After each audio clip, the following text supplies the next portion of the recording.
Imagine ser arrancado de sua terra natal, levado como prisioneiro para um império cruel, longe de tudo o que você conhece, e ainda assim se tornar uma voz que ecoa nos palácios dos reis mais poderosos. Agora, pense em ser jogado numa cova escura, cheia de leões famintos, com nada além da sua fé para te proteger, enquanto rugidos famintos ecoam ao seu redor. Essa é a história de Daniel, um jovem que desafiou reis, desvendou mistérios divinos e sobreviveu ao impossível. Prepare-se para uma jornada que vai te agarrar do início ao fim, cheia de tensão, coragem e um milagre que pode mudar o que você acredita sobre confiança e fé. O que você faria na cova de Daniel? Fique e descubra. Daniel nasceu em Jerusalém. Ele era de uma família nobre, um jovem de olhar atento e coração devoto, que cresceu ouvindo a promessa de um Deus que nunca abandona os seus. Suas manhãs eram preenchidas com o aroma de pão fresco e o burburinho das ruas, enquanto ele estudava as leis sagradas, sonhando com um futuro de serviço ao seu povo. Mas tudo mudou em um dia trágico, quando o som de trombetas foi substituído por gritos de guerra. Nabucodonosor, o rei implacável da Babilônia, invadiu Jerusalém com um exército de ferro. Muros caíram, o templo foi profanado, e os melhores jovens da cidade, incluindo Daniel e seus amigos Hananias, Misael e Azarias, foram levados como prisioneiros. A marcha para a Babilônia foi um pesadelo. Daniel, ainda adolescente, caminhava com correntes nos pulsos, o sol ardente queimando sua pele, enquanto o pó do deserto se agarrava à sua garganta. À sua frente, a visão de Jerusalém em chamas desaparecia no horizonte, e atrás, o lamento de seu povo ecoava como uma ferida que não cicatriza. Ele olhou para os amigos, seus rostos marcados por lágrimas e poeira, e sussurrou: "O Senhor nos sustentará." Eles não sabiam o que os aguardava, mas Daniel carregava uma certeza que brilhava em seu peito como uma chama que não se apaga. A Babilônia era um mundo à parte, uma cidade de tirar o fôlego, com torres que pareciam tocar o céu e jardins suspensos que desafiavam a imaginação, suas flores coloridas contrastando com o brilho do ouro que adornava os palácios. Mas para Daniel era uma prisão de luxo. Nabucodonosor queria moldar esses jovens para servirem ao império. Mudaram seus nomes. Daniel passou a ser chamado Beltesazar, um nome que homenageava um deus pagão, e os submeteram a uma educação rigorosa, ensinando-lhes a língua, a cultura e os costumes babilônicos. Eles também deveriam comer os manjares reais, carnes e vinhos oferecidos a ídolos, uma prática que Daniel sabia que profanaria sua fé. Ele olhou para os pratos fartos, o aroma de especiarias enchendo o ar, e sentiu o peso de uma escolha. Seus amigos o observaram, esperando sua decisão. Com uma coragem silenciosa, Daniel recusou. Ele se aproximou do chefe dos eunucos, um homem de olhar severo chamado Asfenaz, e disse: "Por favor, não nos obrigue a profanar nossa fé. Teste-nos por 10 dias, nos dê apenas vegetais e água, e veja se não estaremos mais fortes que os outros." Asfenaz hesitou, temendo a ira do rei, mas algo na determinação de Daniel o convenceu. 10 dias depois, Daniel e seus amigos estavam radiantes, com a pele brilhante e os olhos cheios de vida, enquanto os outros jovens, que comiam os manjares reais, pareciam pálidos e cansados. Asfenaz ficou maravilhado, e Deus abençoou Daniel com uma inteligência que impressionava a todos na corte. Ele e seus amigos passaram a ser vistos como sábios, capazes de resolver enigmas que os magos mais experientes da Babilônia não conseguiam desvendar. Os anos se passaram e Daniel se tornou um conselheiro respeitado. Nabucodonosor, um rei de temperamento explosivo, teve um sonho que o deixou inquieto. Ele viu uma estátua gigantesca, com a cabeça de ouro reluzente, o peito de prata brilhante, as pernas de ferro sólido e os pés de uma mistura frágil de barro e ferro. Acordou suando frio, incapaz de entender o que significava, e exigiu que seus magos não só interpretassem o sonho, mas também dissessem o que ele sonhara.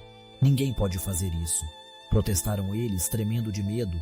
Furioso, Nabucodonosor ordenou a morte de todos os sábios do reino, incluindo Daniel e seus amigos.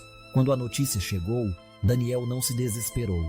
Ele reuniu Hananias, Misael e Azarias em um canto escuro do palácio, onde a luz das tochas mal alcançava, e juntos se ajoelharam.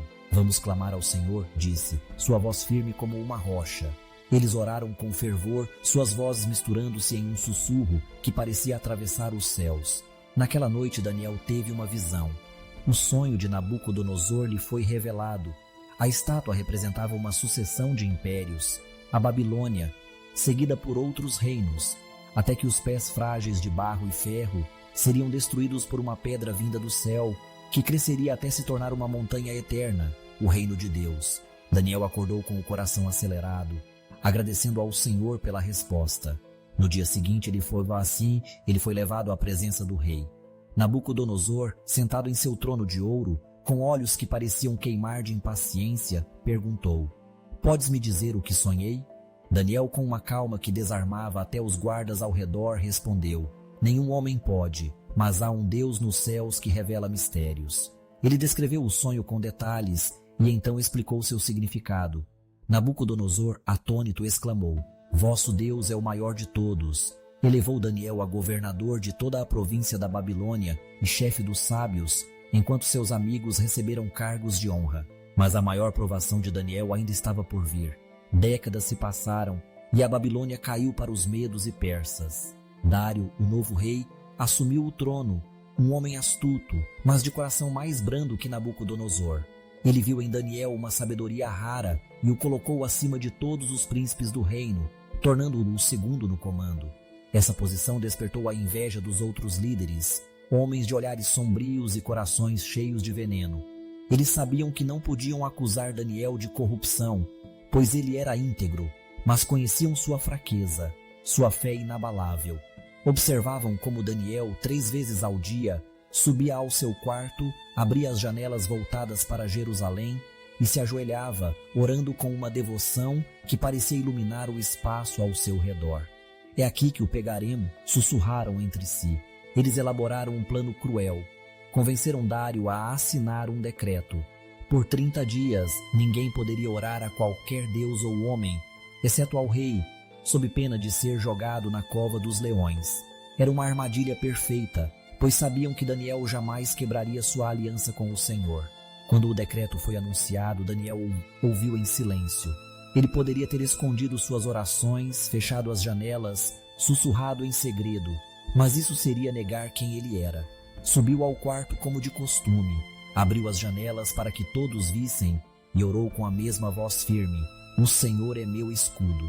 Seus inimigos, escondidos nas sombras, sorriram com malícia e correram para denunciá-lo. Dário ficou devastado. Ele amava Daniel como a um irmão, mas o decreto selado com o anel real não podia ser revogado. "Que teu Deus te salve", murmurou o rei, com lágrimas nos olhos, enquanto Daniel era levado à cova. Era uma caverna escura, esculpida na rocha, o ar pesado com o cheiro de terra úmida e o rugido dos leões, cujos olhos brilhavam famintos na penumbra. Daniel foi lançado lá dentro e a pedra que selava a entrada foi rolada com um som que parecia um trovão. Dário voltou ao palácio, mas não dormiu. Passou a noite andando de um lado para o outro, o coração apertado, incapaz de comer ou beber, enquanto pensava no amigo que havia condenado. Dentro da cova, o silêncio era cortado pelos rugidos dos leões. Daniel, ajoelhado na terra fria, orou mais uma vez, sua voz ecoando como um desafio à escuridão: "Senhor, tu estás comigo." Ele não sabia como, mas sentia uma presença que o envolvia, uma paz que não explicava. Os leões, com presas à mostra e garras prontas, circularam ao seu redor, mas não o tocaram. Um brilho suave, quase invisível, parecia mantê-los à distância, como se um anjo guardasse cada canto daquele lugar sombrio. A noite passou lenta, mas Daniel não temeu. Ao amanhecer, Dário correu até a cova, sua túnica real esvoaçando ao vento.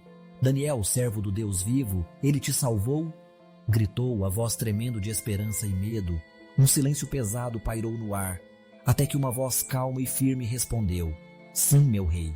Meu Deus enviou o seu anjo e fechou a boca dos leões, pois sou inocente diante dele e de ti." Dário, com lágrimas escorrendo pelo rosto, ordenou que a pedra fosse removida. Daniel saiu da cova sem um único arranhão, sua túnica intacta, o rosto sereno como se tivesse passado a noite em um jardim, não entre feras. A multidão que se reunira ao redor ficou em choque, murmurando entre si, enquanto Dário, com um misto de alegria e reverência, proclamou: Que todos temam o Deus de Daniel, pois ele livra e salva. Mas o rei não parou por aí. Ordenou que os inimigos de Daniel, aqueles que o haviam acusado, fossem lançados na mesma cova. Antes mesmo de tocarem o chão, os leões os despedaçaram. Um lembrete sombrio da justiça que protege os fiéis. Daniel continuou a servir Dário, e mais tarde, Ciro, o rei persa que libertou os judeus do exílio, permitindo que voltassem a Jerusalém.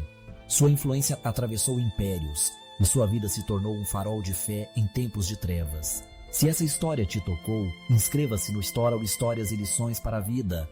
Curta e comente sua história. Já enfrentou uma cova de leões? Compartilhe abaixo. Que a fé de Daniel te guie